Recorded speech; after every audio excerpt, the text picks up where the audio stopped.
అదే అంతమంది 7 నెలలు అవుతుంది అంతే. 7 months నుంచి తోలుతున్నారా? ఎలా ఉంది మీ బిజినెస్? ఏమన్నా మేడం ఫ్రీ బస్ కండక్టర్ మాత్రంగా ఇప్పుడు అన్ని ఫ్రీ బస్సులు వచ్చినాయి కదా, మరి ఏమన్నా ఆయిల్ ఖర్చులు రావట్లేదు. మరి ఏం చేద్దాం అనుకుంటున్నారు? మరి ఏం చేసేదే ఉంది మేడం, ఆయన చంద్రబాబు నాయుడు గారు ఎట్టే ఇంకెదురే ఉంది. ఆయన ఎలా చేయాలనుకుంటున్నాడు అలా చేస్తున్నారు దేశాన్ని. మరి మీలాంటి వాళ్ళకి ఇబ్బందే కదా ఇలా ఫ్రీ బస్సు ఉంటే? అందరికి నక్కదానికే ఉందండి, అందరికీ కొన్ని ఫ్యామిలీ. ఎంతమంది ఉన్నారు మనకి ఇక్కడ లేడీస్ ఆటో తోలేవాళ్ళు? లేడీస్ నక్కదాన్ని మేడం, పిల్లలు అయితే ఉన్నారు. విజయవాడలో ఉన్నాను ఇక్కడ మన చల్లపల్లిలో. నేను ఇప్పుడు మిమ్మల్ని అయితే మీరు 6 months నుంచి తోలుతున్నారు. పైన 7 గంటల ఎలాగో ఆ తర్వాత ఆయన చూసుకుపోతామా లేకపోతే ఎత్తుకుతూ పైకి ఎత్తుకు ఇంకేమైనా మరి చేద్దాం అనుకుంటున్నారు? మరి ఈ ఫీల్డ్లో వచ్చాక ఇంకేం చేసేదే ఉంది మనం.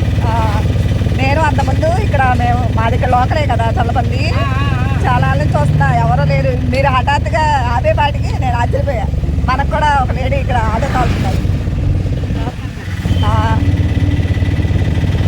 మీరు ఇక్కడేనా లోకలేనా? అయితే వెళ్తాను మేడం, భద్ర ఉంటే బయట వరకంటే ఫ్రీ బస్సులు లేకపోతే భద్ర వెళ్తే వస్తా నలుగురిని ఎక్కించుకున్నా, వెళ్తా నలుగురిని ఎక్కించుకెళ్ళినా ఎంత డబ్బులు ఆయిల్ తాగిన మొత్తం డబ్బులు మిగిలాయి. మరి ఇప్పుడు అది వెళ్ళినా లేదు వెళ్ళపోయినా లేదు, ఇద్దరు ముగ్గురిని ఎక్కించుకోవడం. మరి కనీసం మినిమం ఒక 1000 రూపాయలన్నా వస్తున్నాయా? 1000 రూపాయలండి, మినిమం 200 వస్తే బెటరే మేడం. మరి 1000 రూపాయలు లేదా మీ ఫ్యామిలీ సాలోగా? మరి ఇది ఇలానే 3 రోజులు ఆయిల్ పెట్టించాలంటే.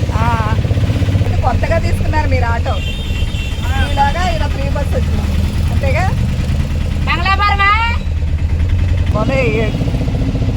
కొంతమంది ఎక్కుతారుగా ఆ దారి. పర్లేదు లోపల మాదిగా ఏదైనా లోపల ఏదైనా పల్లెటూరు వాళ్ళు ఏదైనా అంతే.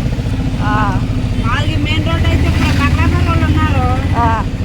ఉన్నాడు బ్యాంక్ కాడ ఒక 7 రూపాయలండి. 30 ఇలా నెట్టారనుకోండి. కాదు చెప్తాను యూట్యూబ్లో పెట్టారు.